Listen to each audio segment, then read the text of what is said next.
नमस्कार दोस्तों, मैं आपको वेलकम करता हूं अपने YouTube channel C Rahul Gupta GST में। सबसे पहले हम अपने सब्सक्राइबर्स का तहे दिल से धन्यवाद करते हैं कि उन्हें हमारी वीडियोस अच्छी लग रही हैं और हमारे पास बहुत सारी क्वेरीज आ रही हैं, जिनमें से कुछ क्वेरीज के आज मैं सॉल्यूशंस आप लोगों के साथ डिस्कस करूंगा। सबसे पहला क्वेश्चन जो आया है, साजन शर्मा, अमित जसरोटिया, सक्सेस लाइफ, आनंद रावत, विक्रम राजपूत, सुनील कुमार गुप्ता, सात्विक पराशर, मयंक सावला।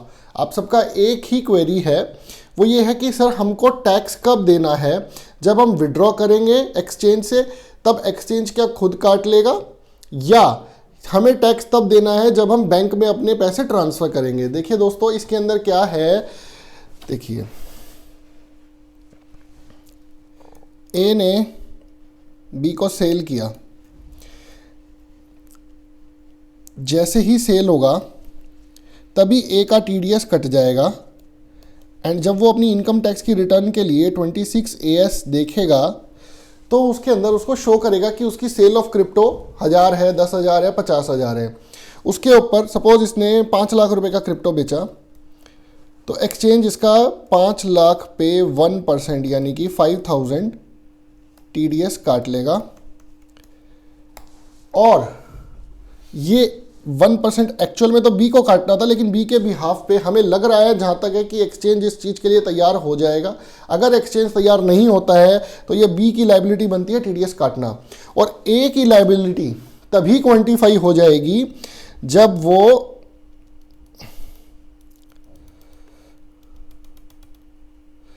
ए की लायबिलिटी तभी क्वांटिफाई हो जाएगी जब वो सेल करता है। ऐसा कोई रिलेशन नहीं है इसको कि वो बैंक में लेगा उसको तब देना है।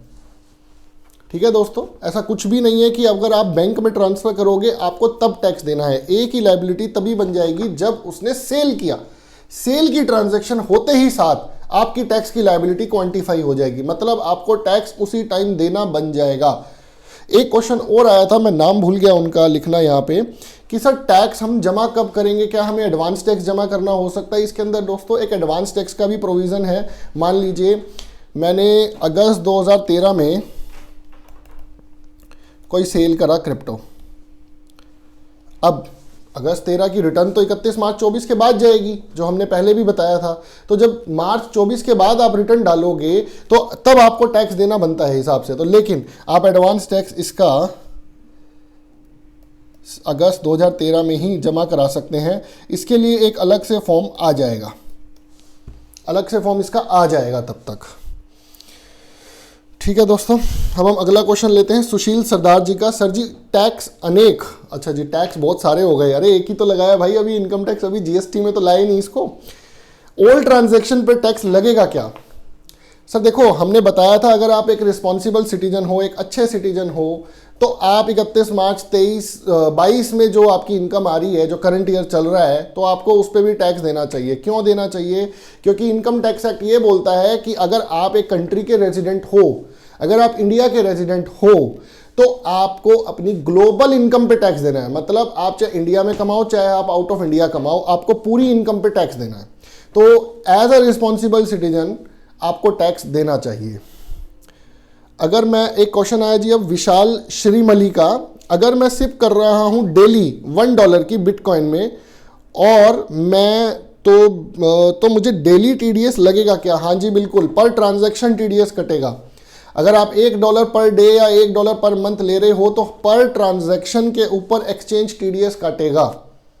दिस इज मैंडेटरी, क्योंकि पता नहीं ना, आपने पहले वाला खरीदा वो मिस्टर ए से खरीदा, दूसरे वाला खरीदा वो मिस्टर बी से खरीदा, तीसरे वाला खरीदा मिस्टर सी से खरीदा, और क्या पता आपने आज खरीदा कल आप खरीदोगे या नहीं खरीदोगे, ये हमें नहीं पता ना, एक्सचेंज को पता है। तो आप कोई टीडीएस पर ट्रांजैक्शन पे कटेगा। अब नेक्स्ट क्वेश्चन आया है MLM दिशा। अरे भाई नाम ऐसे ऐसे खतरनाक रखे हुए हैं, हमें समझ ही नहीं आ रहा। सर जी बैंक में 3 लाख लोन लिया था और कॉइन बाय किया है, बैंक को इंटरेस्ट दे रहा हूं और क्रिप्टो में लॉस में हूं, क्या करूं? जुलाई से पहले बेच दूं या रखूं? देखिए सबसे पहली बात तो आपने फाइनेंशियल लिटरेसी के कंसेप्ट को ही बिल्कुल ख़राब कर दिया है। फाइनेंशियल लिटरेसी कभी भी ये नहीं कहती कि आप लोन पे पैसा लेके इन्वेस्ट करो। This is the wrong way to invest your money. ये बिल्कुल गलत है। आपके पास जो अपना पैसा है, चाहे वो 100 रुपये ही है, आप वही इन्वेस्ट कीजिए। मेरी अंडरस्टैंडिंग के हिसाब से लोन पे पैसा लेके इन्वेस्ट करना in bitcoin is very very very risky.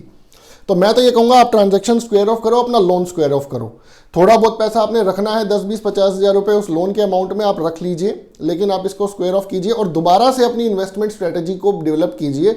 100 रुपये, 200 रुपये, 500 रुपये धीरे धीरे करके इन्वेस्ट कीजिए। All the bitcoin is a bit risky, लेकिन हाँ छोटा अमाउंट डाल के आप देख सकते हैं। नेक्स्ट क्वेश्चन है शिवम राणा जी का, please make a tutorial for small investors that how to file ITR of an individual whose income is only from crypto and no other source. Please make a detailed tutorial for filing ITR and suppose that individual is earning profit from crypto worth rupees 2 lakhs। आपको मैंने comment में भी डाल दिया था, आपको 2 लाख का flat 30% tax देना है। फिर आपका एक अगला क्वेरी आया था कि सर नहीं मुझे ट्यूटोरियल दे दो इनकम टैक्स रिटर्न। देखिए उसके अंदर ना अदर सोर्स का एक कॉलम आएगा जिसके अंदर एनी अदर इनकम अभी राइट नाउ है, वहां पे गवर्नमेंट एक क्रिप्टो इनकम का एक अलग हेड बनाएगी जिसके अंदर आपको क्रिप्टो की इनकम और क्रिप्टो के खर्चे,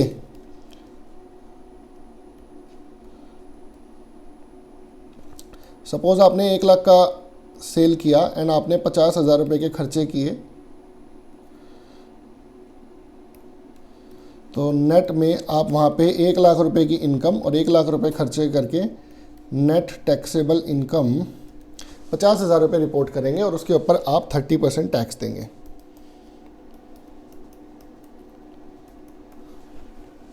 ठीक है शिवम जी। आकाश दास जी आए इसके बाद सर, उनका क्वेरी है सर जी हम स्टूडेंट हैं, हम क्या करें। देखिए स्टूडेंट के लिए मुझे बताना पड़ेगा, अगर आपकी एज 18 ईयर्स से कम है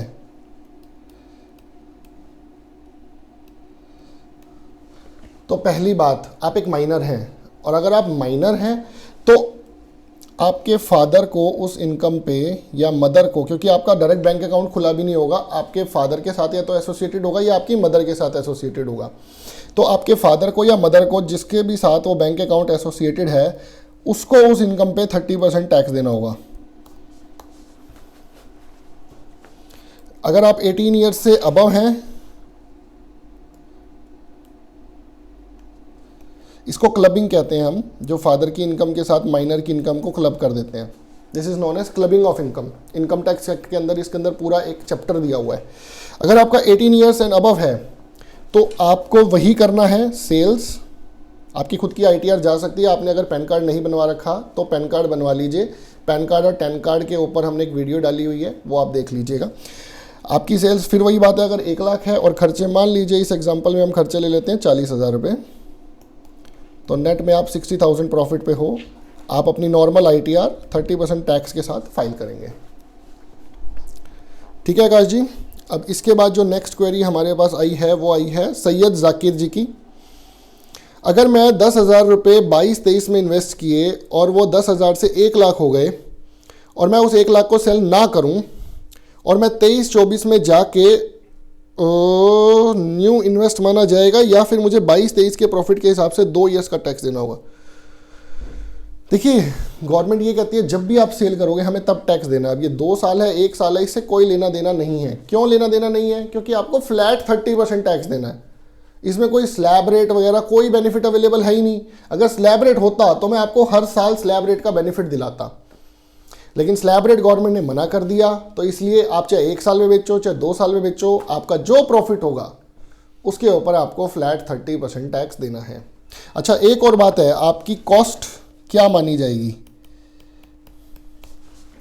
सपोज मैंने क्रिप्टो के लिए खर्चा किया, मैंने 1 लाख रुपए का क्रिप्टो सेल किया जिसको मैंने परचेज किया था मान लीजिए किसी एक्सचेंज से 40,000 रुपये में, प्लस मैंने उसके लिए एक लैपटॉप ख़रीदा, प्लस मैंने उसके लिए इंटरनेट ख़रीदा, प्लस मैंने उसके लिए सपोज़ कुछ भी और खर्चा किया, एनी अदर एक्सपेंसेस, तो गवर्नमेंट कहती है ये सारे खर्चे हम आपके नहीं मानेंगे। क्यों नहीं मानेंगे? गवर्नमेंट ये कहती है सिर्फ यही खर्चा आपका एक्चुअल खर्चा माना जाएगा जो आपकी एक्चुअल परचेज कॉस्ट है।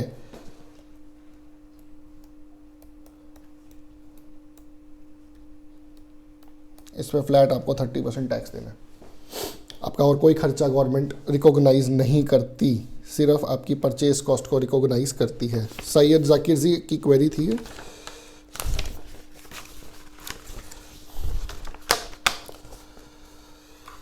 अगली क्वेरी है कैरी मिनाती फैन जी की।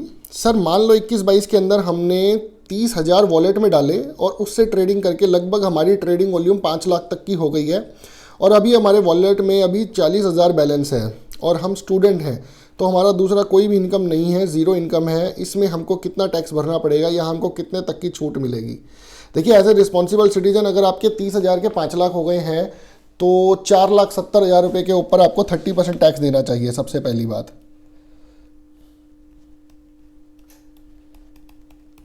इससे आपका ये पैसा टोटली फ्री हो जाएगा।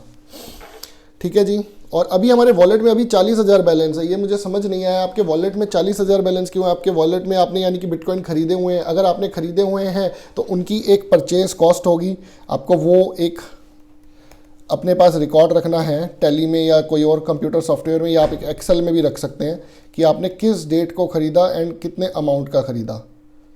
कल को कोई इनकम टैक्स का नोटिस आता है तो आपको स्टेटमेंट दिखानी पड़ सकती है, तो आप एक एक्सेल के अंदर अपना डेट और अमाउंट ऑफ बिटकॉइन परचेज्ड बनाना शुरू कर सकते हैं।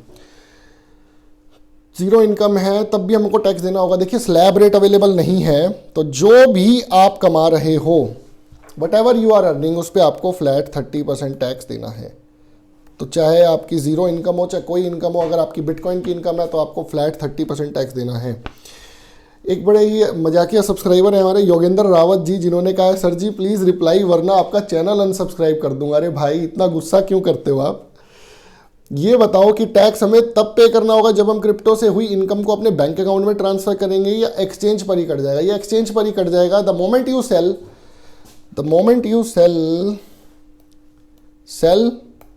Is equal to tax. Bank account में लो या ना लो, इससे हमें कोई लेना देना नहीं है। अगला क्वेश्चन है जी MJPV टेलीविजन का। How will be tax calculated if I sell only a part of my portfolio and hold others in a year? देखिए, जो पोर्टफोलियो आप सेल कर देंगे आपको उस पोर्टफोलियो पे टैक्स देना है। जो आप होल्ड कर रहे हो वो जब सेल करोगे तब आपको टैक्स देना है। अब एक बंदा कहता है मैंने पहली बार तो खरीदा जी 40 रुपये का, मान लीजिए 40 रुपये का बिटकॉइन खरीदा, दूसरी बार मैंने खरीदा 80 रुपये का, तीसरी बार मैंने खरीदा 120 रुपये का, और मैंने सपोज इसको सेल कर दिया। ये मान लीजिए परचेज है। अब सपोज मैंने सेल कर दिया एक बिटकॉइन 150 रुपये के हिसाब से, तो मेरी परचेज कॉस्ट क्या है मुझे खुद ही नहीं समझ में आ रही। 40 रुपये मानूँ, 80 रुपये मानूँ, 120 रुपये मानूँ? देखिए, in the absence of any further मतलब कि डिपार्टमेंट की तरफ से कोई क्लैरिफिकेशन ना होने की वजह से हम first in first out method को फॉलो करेंगे। First in first out method क्या है? जो पहले खरीदा वही पहले बेचा। 150 माइनस 40 110 30% टैक्स। ठीक है। अब अगला क्वेरी है आरव टाइगर जी का। I am exiting crypto holding, that is my capital और gain, please explain to me. देखिए, जब आप एग्जिट करेंगे, पहली बात तो कैपिटल गेन तो आपका है नहीं, गवर्नमेंट ने इसको कैपिटल गेन से अलग कर दिया है। कैपिटल गेन से इसको हटा दिया। It is income taxable under other sources. अब जो पैसा आपको मिलेगा दैट इज योर कैपिटल। वो आपकी कैपिटल इन द सेंस पूंजी तो है, मैं पूंजी के लिए मना नहीं कर रहा, लेकिन इनकम टैक्स एक्ट में जो कैपिटल गेन है वो सेक्शंस आपके ऊपर एप्लीकेबल नहीं है। आपके ऊपर जो सेक्शंस एप्लीकेबल होंगे वो अदर सोर्सेज के होंगे।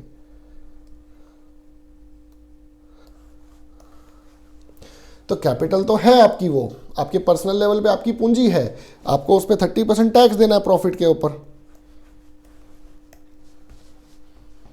ठीक है दोस्तों। अगला क्वेरी है Rohan Swami, what about long term holder? देखिए, लॉन्ग टर्म होल्डर को कोई उन्होंने डेफिनेशन नहीं दी, कोई शॉर्ट टर्म होल्डर नहीं है, कोई लॉन्ग टर्म होल्डर नहीं है। आप जब भी सेल करेंगे आपको अपने परचेज कॉस्ट माइनस करनी है, नेट में जो प्रॉफिट बचे उस पर 30% टैक्स देना है। तो आप चाहे लॉन्ग टर्म होल्ड करो चाहे आप शॉर्ट टर्म होल्ड करो, कोई लेना देना नहीं है।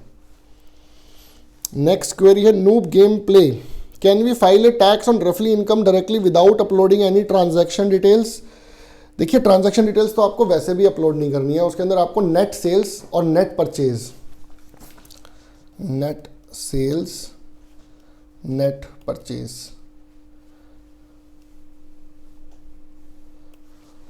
आपको ये डालनी है। अब नेट सेल्स और नेट परचेज में जो आप डालोगे उसके अंदर मान लीजिए आपने 1 लाख 1 लाख 1 लाख के 5 ट्रांजैक्शन करे और 90,000 90,000 90,000 के 5 ट्रांजैक्शन करे, तो आप सीधा डालेंगे 4 लाख है, 4 lakh sale minus 3.60, that is 40,000 is your net profit.